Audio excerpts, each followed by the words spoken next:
Good afternoon and welcome back to Stories with Don, reading Robin Hood still. And we are on chapter 21, and I think it's kind of a long chapter. And it is entitled, How Robin Hood Was Seized by the Sheriff. A more lovely May morning never dawned than this Sunday morning.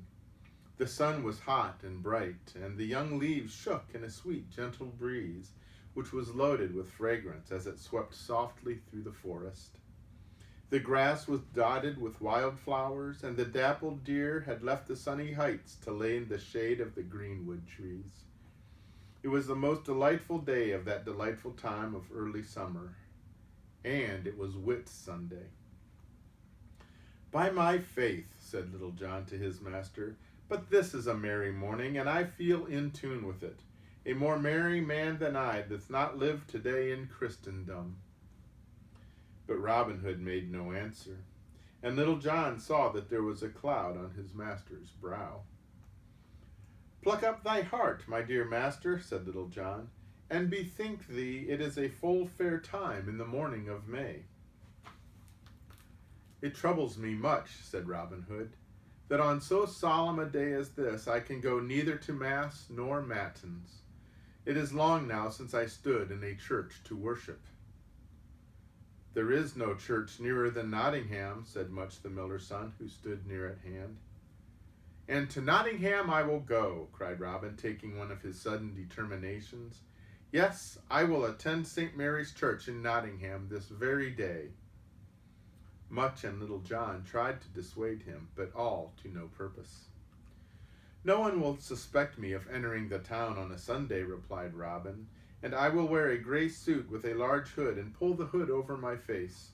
I shall go and come as safely as walking to and fro in the glade." "Well, master," said Much, "then take a dozen stout fellows with you, each man with his weapons, so that help may be at hand if you should need it." "Nay," said Robin, 12 men would draw attention at the gate where only 1 or 2 would pass unnoticed. Of all merry men I will have none save Little John to bear my bow." So Robin Hood and Little John set off together through the forest toward Nottingham. Now it happened that as they went they fell into a wrangle, and the dispute grew so high that Robin Hood quite lost his temper and struck Little John a blow with his hand. The giant was very angry at this insult and whipped out his sword. "Had any man but my master struck me," cried Little John, "his blood should have stained this bright sword. Now thou mayest get a man where thou wilt, Robin Hood, but thou gettest me no more." So they parted in wrath. And while Robin went on towards Nottingham, Little John turned back to the forest. Robin's anger soon died away, and he felt very sorry to think he had vexed his faithful follower. "I will pray at St. Mary's altar that Little John may be reconciled to me again," he said as he came in sight of the town and saw the church tower rising high above the walls. He passed through the gate easily, for the warders did not look twice at a single man in the gray clothes of a peasant,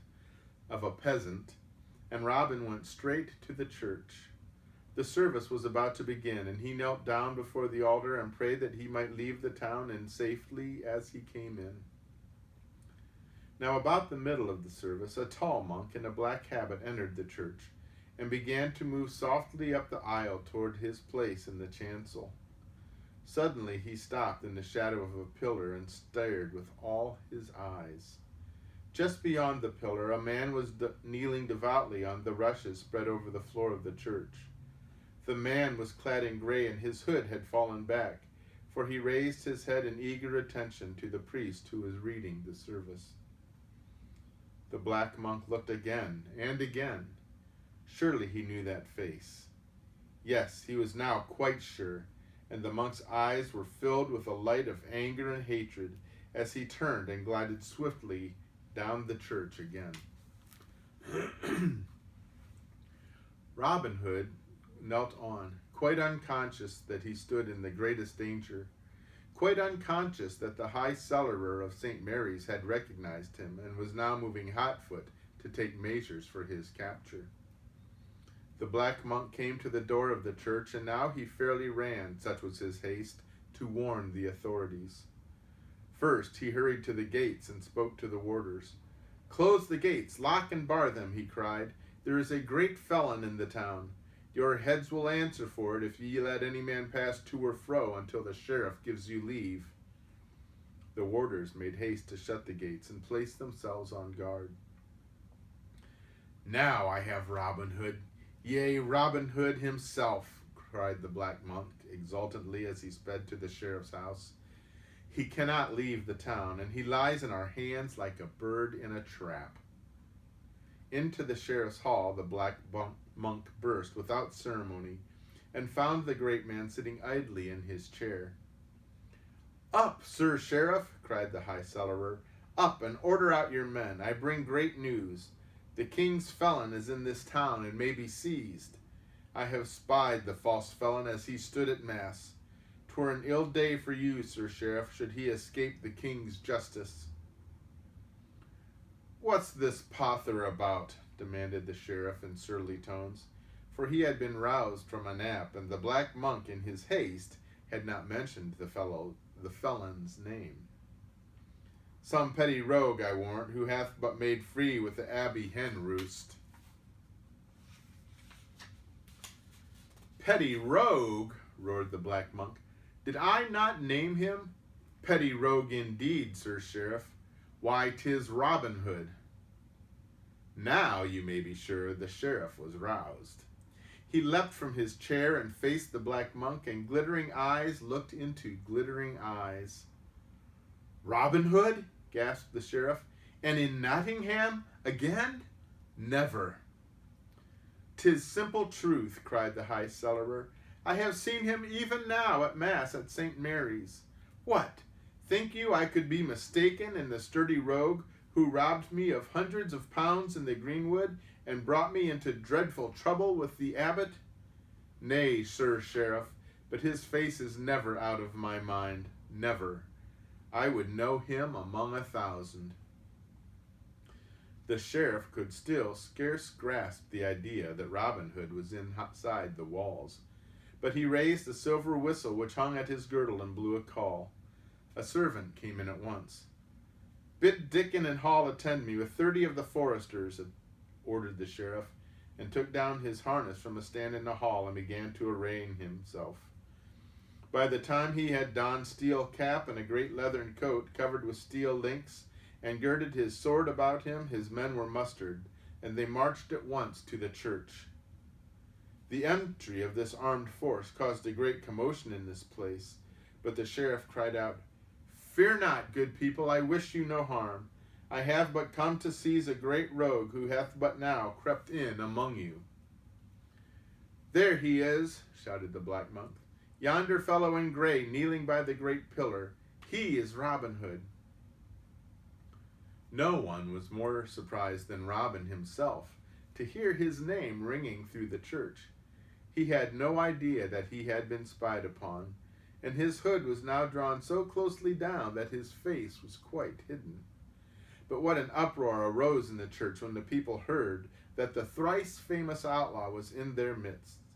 Some people crowded to look upon him, some tried to push their way out of the place, and the sheriff's men blocked Robin's way to the door. The outlaw saw that his only chance was to make one fierce dash upon his enemies in the confusion and hope to cut his way out. He breathed but one wish. "Would that my faithful little John stood at my side. Alas, but I miss him this day." Then he drew out his broadsword and rushed like a charging lion upon the ranks of the sheriff's men. Up rose a score of swords in the hands of the foresters, and many a blow was launched at the daring outlaw. But more haste, less speed, and the foresters only jostled each other and clashed sword against sword and missed their aim, while Robin's bright blade flashed in the air and struck down man after man. A tremendous fight did Robin Hood make for freedom that day. Thrice he cut his way through his foes, only to find new enemies in his path. To and fro leapt the outlaw, dodging blows and dealing strokes which felled forester after forester. "Slay him not!" shrieked the sheriff. Strike him down, but seize him alive. 'Tis the order of the king. Robin heard the voice and knew it was the sheriff who spoke. He turned and made a swift rush at his ancient enemy, swinging his blade on high. The sheriff shrank before that fierce assault and raised his shield to ward off the terrific blow which Robin aimed at him. Down fell the heavy blade, clanged on the shield, and drove it from the sheriff's hand. Scarce checked in its fall, the sword clashed on the sheriff's steel cap and hurled him to the pavement. Well was it for the sheriff that day that he had put on a helmet of proof, a splendid piece of work of a great armorer, for naught else saved him. Had it been common steel, Robin's sword would have gone through it as if it had been a cap of paper. As it was, the helmet stood the blow, and the sword broke in two in Robin's hand. Ill befall the smith that made thee, cried Robin, flinging down the broken sword, for now I am weaponless in the midst of my enemies. And with that he leapt upon the nearest man and tried to wrench away the stout quarterstaff which the fellow had in his hand. But at that very moment he was tripped up from behind and stumbled and fell to the ground. At once a dozen men flung themselves upon him, and he was pinned down by the sheer weight of numbers, nor did his enemies loose their frenzied grip upon him until he was fast in bonds. By that time the sheriff had got to his feet again, rather dizzy from that thunderbolt stroke, but very glad to find his head safe inside his good steel cap, and almost beside himself with delight to think that he had Robin Hood at last in his hands. Here's a picture of Robin after he's been thrown into jail.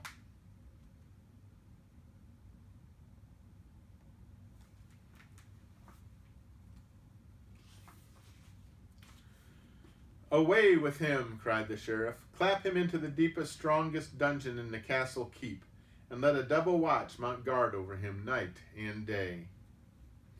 This was done, and Robin Hood was shut up in the dungeon, where only at high noon a little light came through a thick grating. The walls were 7 feet thick, and the door was fastened by 3 locks. Let him break out of that if he can, cried the sheriff. I have put the strong thief in a stronger place, and there he must stay. Why trouble to shut him up in so strong a place, said the black monk, who burned to see Robin on the gallows. Why not hang him up out of hand? I have heard you often threaten that you would do so if you could but seize him. And so I would if the matter stood with me alone, snarled the sheriff. I would have bidden my men to slay him on the spot had I dared. And why dared you not? Demanded the high cellarer. Who was there to gainsay the authority of the sheriff? One who is above us all, replied the sheriff in a low voice, the king. He has sent orders to me that should Robin Hood be seized, the rogue must await his pleasure. The king hath heard so much of this strong thief that he wishes to see him. The black monk said nothing for some time, but his brow was furrowed in thought. Then he spoke up. Sir Sheriff, it was I who discovered the knave and delivered him into your hands. Aye, said the sheriff. Then I claim the right to bear the tidings of the capture to the king. Aye, chuckled the sheriff, and get some rich preferment from his majesty? If there be a reward, it is fitting it should come to me, replied the high cellarer. I do not deny it, replied the sheriff, and I wish with all my heart that you may get a fat abbey at the least to rule over. You have done me a great service, and I will make handsome mention of you in the letter which I will write this afternoon to the king. And I will start with it at break of day tomorrow, cried the black monk, who went at once to prepare for his journey. All that Sunday there was great commotion in Nottingham town. People ran to and fro talking of the capture of Robin Hood, and everyone that had been in St. Mary's Church that morning had a crowd round him, eagerly listening to his account of the great struggle the famous outlaw had made. Yet not a whisper of all this passed the walls to the country beyond, for the sheriff had doubled the guard at every gate and absolutely forbidden that any should go in or out until he had learned the king's pleasure with regard to Robin Hood. "If no man goes out," said the sheriff, "then Robin Hood must stay with the rest of us. If no man comes in, then his rascals cannot sneak in from the forest to attempt a rescue." So Nottingham town lay like a beleaguered city, and its gates were barred and bolted night and day. But for all that, Robin's men soon learned the evil tidings through Lob the cobbler. Lob was one of the first to hear of Robin's capture, and as soon as darkness fell on the city, he went to the roof of his house, which was built against the inner side of the wall. With him were two men who were staunch friends of the outlaw, and these Lob let down over the wall by a rope. As soon as the cobbler's feet touched the ground, he unfastened the rope and it was drawn back. Then Lob hurried away to the forest as fast as he could go. Lob found a very uneasy band of outlaws gathered around the great fire in the glade where their camp was pitched. Every man was afraid that his leader had met with some mishap, since Robin had not returned, and most unhappy of all was Little John. The good-tempered giant had quite forgiven Robin's hasty blow, and now blamed himself that he had not stayed by his master's side. It would be impossible to picture the wrath and grief of the outlaws when they found that their worst fears were all too true, and that their beloved captain lay fast in hold in Nottingham town. But Little John stoutly refused to believe that the worst would happen. "He went to Nottingham to pray to Our Lady," said Little John, "and Our Lady will help him. Many a times, brother, has our noble master been hard bestead, yet hath given his enemies the go-by, and I'll warrant ye it will happen again. Let us pluck up our hearts and quit this morning. Let us go and watch the town and devise some plan for breaking in and freeing our leader." Before dawn, Little John was lying in wait in a thicket before the southern gate of Nottingham. With him was Much. Both had laid aside their forest screen and wore plain leathern doublets. They had the guise of graziers and dealers who went from fair to fair buying and selling cattle. In this dress they would attract no notice and could move freely about the country and through the neighboring villages. It was another lovely May morning, and when the sun came up in all his glory, their hearts ached to think that Robin Hood lay in a foul dark dungeon, where no sound of the song of birds or the soft whisper of the rustling leaves could reach him. Then all their attention was drawn to the gates, for they saw a postern door opened and a small train come forth. The train was formed by a black monk riding a strong horse, and a little page mounted on a white palfrey. The postern door was closed behind them, and monk and page rode towards the thicket where Little John and Much lay in secure hiding. "I know yonder black monk," whispered Little John to his comrade. "'Tis the High Cellarer. Dost remember him, Much? We cleared his saddlebags of a round heap of gold." Much nodded, and then obeyed Little John's uplifted finger, which beckoned him to leave the thicket. The outlaws now took a sweep through the trees, and came out on the road the black monk was following, and walked towards the town. At a bend they came upon monk and page, riding at a foot pace, and keeping a sharp lookout for any sign of danger. The monk cast a glance at the newcomers, but seeing two plain-looking fellows in dirty doublets trudging along staff in hand, he made no attempt to avoid them, and presently the two parties met. "Give you good day," said Little John, and bowed before the black monk. "Do you come from Nottingham?" "We do," said the monk.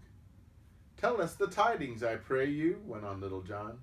"There is a story beginning to spread in the country that a desperate outlaw called Robin Hood was taken yesterday." "See now, these tidings take wing in a matter none may understand," cried the black monk. "How the rumor came to thee I cannot say, but it is true, good yeoman. The strong rogue was seized yesterday in St. Mary's Church in Nottingham." "Aye, faith, was he?" cried Little John. "Oh, he hath had money both from me and my comrade here. We are fain to learn the truth." He robbed me too, said the black monk. Hundreds of pounds did that false thief strip me of, but I had my revenge yesterday. It was I who discovered him and warned the sheriff. It was I who had the chief hand in his capture, and you, therefore, thank me for it. May heaven reward you as you deserve, said Little John, and if ever we have a chance, we will reward you also. And now, by your leave, we will go with you and bring you on your way, for Robin Hood has many a wild fellow in this forest, and if they knew that ye rode this way, I faith ye should be slain. I know it, said the black monk, but we are well mounted and ready to flee at the first sign of danger. It is not always easy to mark the first sign of danger, said Little John, shaking his head solemnly. Therefore, we will attend you through the forest. So they went on their way, chatting together, and the black monk was so proud of his exploit that he could not forbear from boasting of it again and again, and of the letters which he bore to the king. Presently they came to a place where the road ran through a deep dingle, and in the duskiest part of the way, Little John suddenly seized the monk's horse by the head. The black monk was at once filled with suspicion, and drew his dagger from under his mantle and struck at Little John. Little John whipped the sword from under his leathern doublet, and gave the black monk such a return stroke that the monk fell to the ground, a dead man. He brought our master into this great trouble, said Little John to Much, and now he shall never go to the king to tell his tale. Much had seized the palfrey of the little page, and now he sounded his horn. Soon a troop of their comrades ran up, and Little John bade these bury the body of the black monk, and take the page into safe keeping till he and Much should come again. Next Little John took the letters from the monk and mounted the horse. Much mounted the palfrey, and away they rode to London. When they reached London, they asked their way to the king's palace, and at the door the porter asked their errand. We bear letters to our lord the king from the sheriff of Nottingham, replied Little John, and we may not give them into any hands but his own. So they were shown into a hall where the king sat in a great chair, and a group of his lords stood about him. Little John went down upon his knee and held out the letters. Heaven save you, my liege lord, heaven save you, my liege king, said Little John. I have brought your majesty these letters from the sheriff of Nottingham. The king took the letters and opened them and read them, and Little John knelt and stared at admiration at the king. And in sooth, Little John did well to admire that noble figure, the figure of Richard Plantagenet, Richard of the Lion Heart. The bold, handsome face, the bright blue eyes, the stalwart, commanding form proclaimed Richard every inch a king, and Little John fixed every feature in his memory that he might describe the royal warrior to his comrades on his return to Sherwood. Suddenly, Richard raised one hand and dealt a resounding slap to the arm of his throne-like chair. What think you, my lords? He cried. Here be welcome tidings indeed from the sheriff of Nottingham.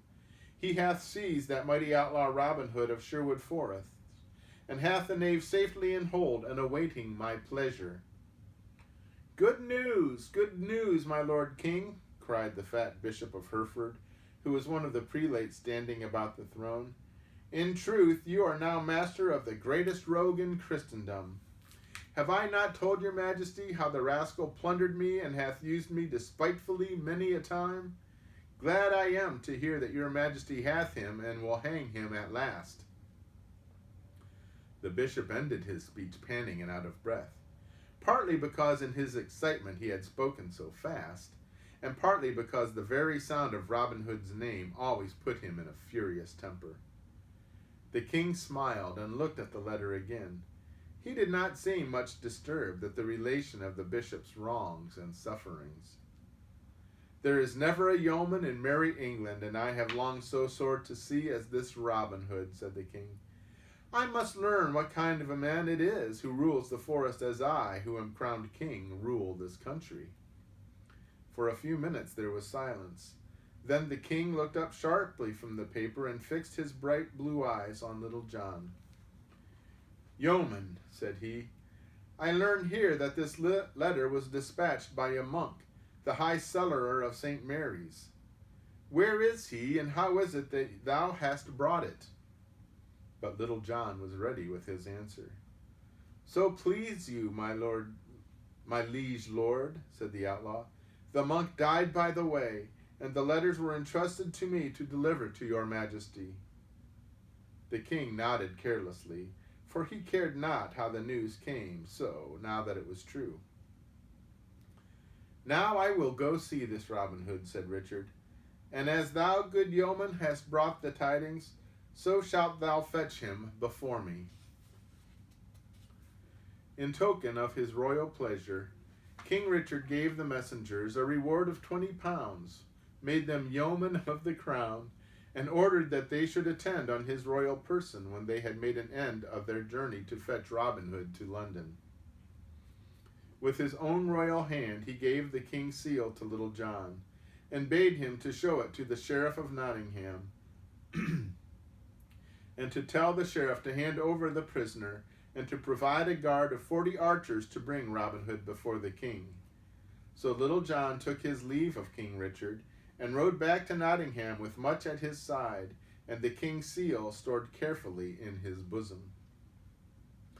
When they came to the gates of Nottingham, they found them fast, and Little John beat upon them loudly and shouted for the warder. In a short time the warder looked over the wall and demanded his business. "What means this?" cried Little John, feigning great surprise. "The gates locked and barred in broad day. Hast thou slept late, warder?" "Nay," replied the warder, "the gates are kept shut night and day because we have Robin Hood fast in deep prison, and we bar the gates lest his men should rush in. As it is, they are ever shooting at the men on our walls." "Well, thou must open to me," cried Little John, "for I bring a message to the sheriff from our lord and the king."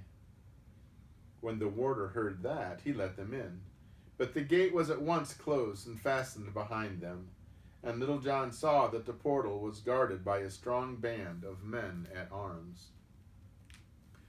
"I must see the sheriff at once," said Little John, and he was led to the sheriff's house and found the sheriff seated in the hall. "I have a message from the king," said Little John, and took the king's seal from his bosom and showed it to the sheriff. When the sheriff saw the seal, he rose from his chair, slid off his hood, and bowed as to the king himself. "What is the will of my lord the king?" asked the sheriff. Little John delivered Richard's orders, and the sheriff promised that they should be obeyed. "And what will be done with the traitor when you have carried him off to London?" asked the sheriff. "There was talk there of hanging him on the gallows," replied Little John. "Good, good," said the sheriff gleefully. "A fitting end for such a rogue. But where is the black monk that bore the letters from me? He looked for preferment from the king on conveying such welcome news." "He hath had it," said Little John, "preferment so high that he will never return to Nottingham. He received a fitting reward." "Was it in money or land?" asked the sheriff. "In land," replied Little John. "He hath received enough land to amply content him. But I must go to an inn, my lord sheriff, and rest and refresh myself and my follower. We have to start tomorrow with the prisoner, and we are weary." "Nay, nay," cried the sheriff, "you shall go to no inn this day. Ye shall be my guests, and this night will I make ye a merry feast, and the king shall learn that I know well how to entertain his messengers." So that night the sheriff made a great feast in honor of the king's messengers. Wine flowed in streams, and ale in floods, and all drank to the health of the king and to the safe hanging of Robin Hood. Little John was given a bed in a small room opening from the hall, and Much lay down on a pallet at Little John's feet. The two comrades waited until all was silent in the house. Then they rose, strapped their mantles about them, and took their sword in their hands. They stepped softly into the hall and went across to the room where they know that the sheriff lay. They had to move very carefully, for the sheriff's men lay asleep before the fire, and on the rushes spread over the floor of the hall. But every man was full of strong ale and slept heavily. And when they gained the sheriff's room, they found that he also lay in a drunken sleep. This made it easy for Little John to draw the sheriff's ring from his finger, and that was all they needed. Here's a picture of the drunken party where the strong ale and strong wine flowed a little too heavily, it seems.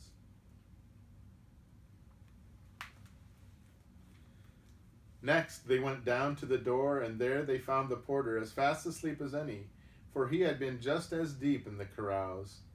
So Little John and Much opened the door and went through the dark and silent streets, till they came to the prison where their master lay. Now they beat on the iron-banded door with the pommels of their swords, until the passages within rang again.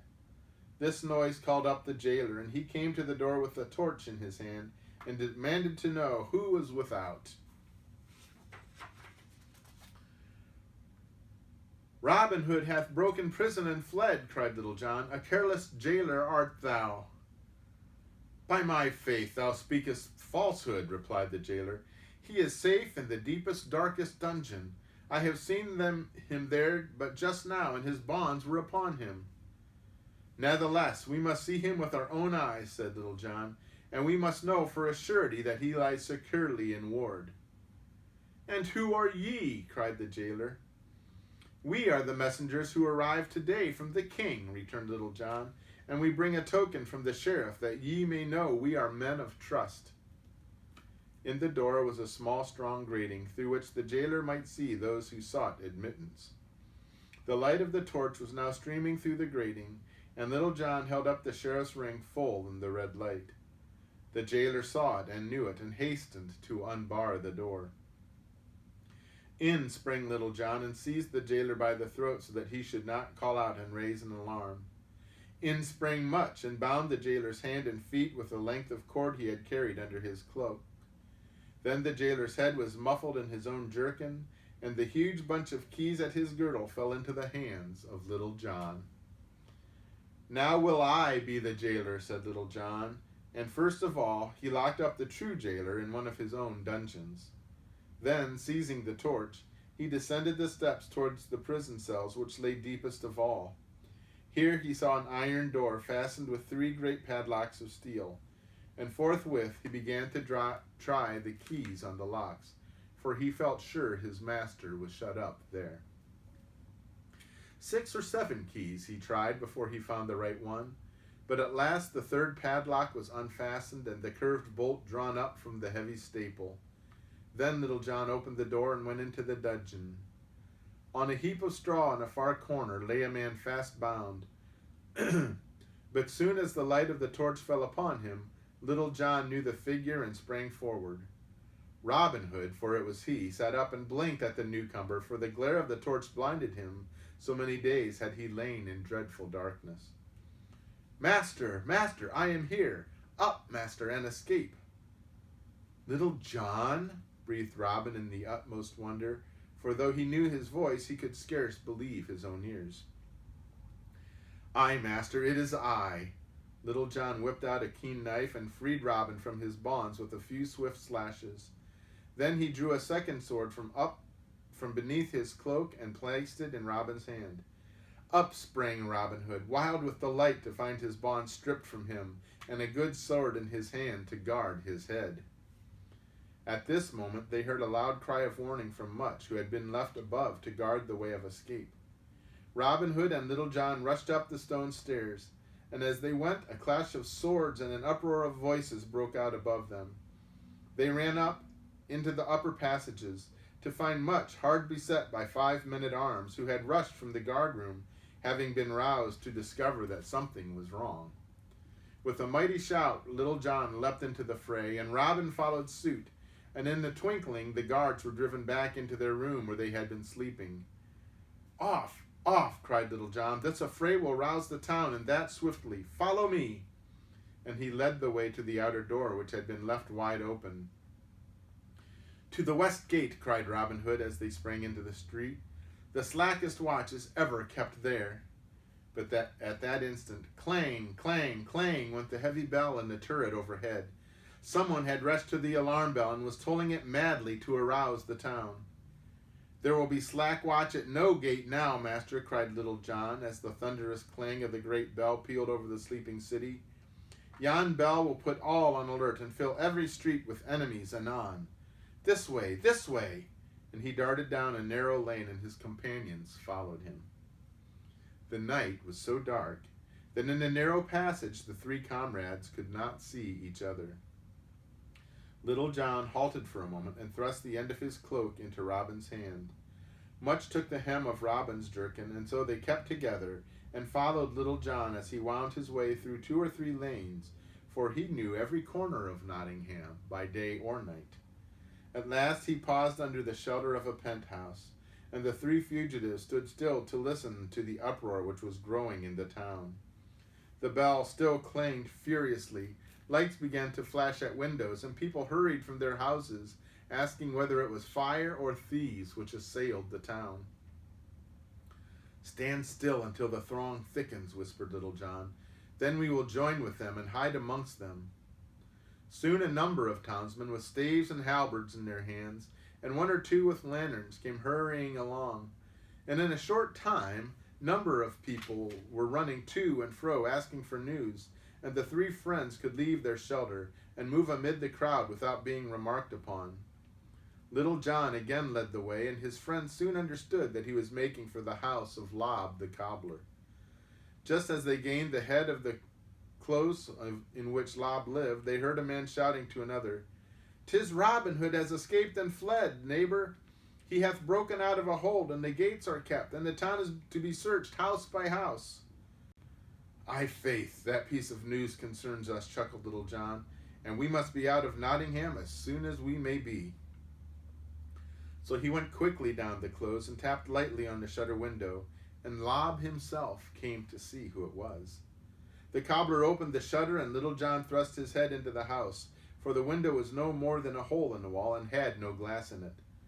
"Lob," whispered Little John, "art alone in the house?" "Aye, John," whispered the cobbler in return, for he knew Little John by his voice, low as he spoke. "Well then, unbar the door and let us in," said the big fellow. And the door was unfastened, and in they went. Lob closed the shutter and lighted a lamp.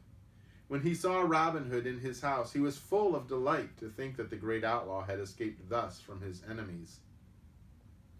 "Now haste thee, Lob," said Little John, "even as thou camest to warn us that our master was taken. In like manner we must escape this night." "Come along to the roof," said Lob. "The rope is ready coiled at the head of the ladder." So they went up the ladder which led to the roof of the cobbler's house, and out onto the roof, and thence they climbed to the top of the wall. And the rope was put around Robin's waist, and his friends let him down. Then much was lowered, and as for Little John, he hung by his hands from the top of the wall, and then leaped to the ground, for Lob alone could not have held the weight of his great body. Then Lob quickly drew up the rope and went back into the house, while the 3 comrades hurried through the darkness. As they went, a cock crowed loudly, and Robin Hood looked to the east. "By my faith," said he, "we have not escaped a moment too soon. Yonder dawns the day." For it was all gray in the east, and the dawn was near at hand, and they ran on faster. In town, the sheriff was longing for the dawn. He felt certain that with the day he would once more seize Robin Hood. He had been aroused from his sleep by the clangor of the alarm bell, and his wrath was beyond all describing when he knew that his famous captor had broken prison. And here's a picture of Robin Hood and Little John and Much at the cobbler's house.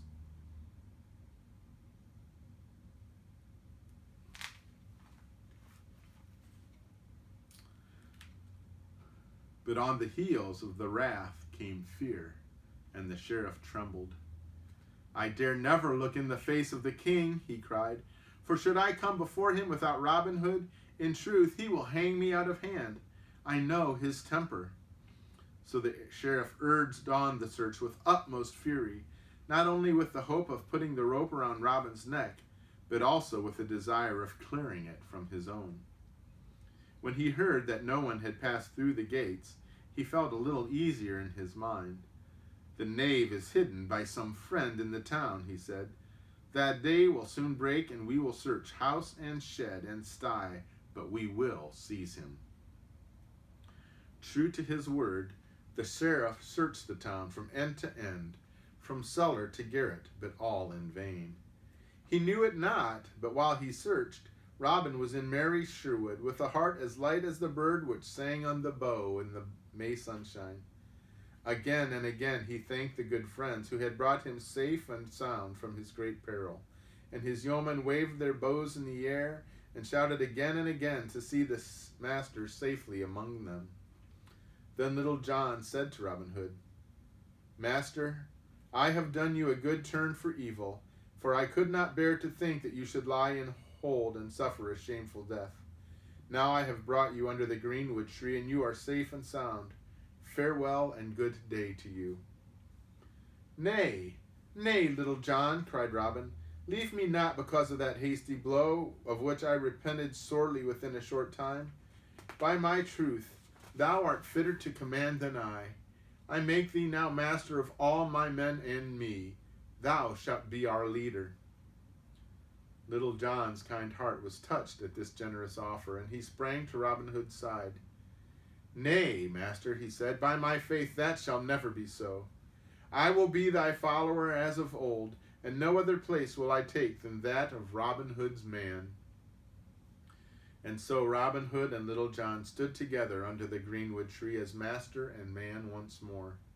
And the joyous outlaws celebrated this great day with a merry feast. As for the sheriff, he was in despair when the news came to him that Robin Hood was ranging the forest as gaily as ever. He wrote a most humble letter to the king and begged that Richard would forgive him, and said that nothing would have beguiled him had not Little John brought the king's own privy seal.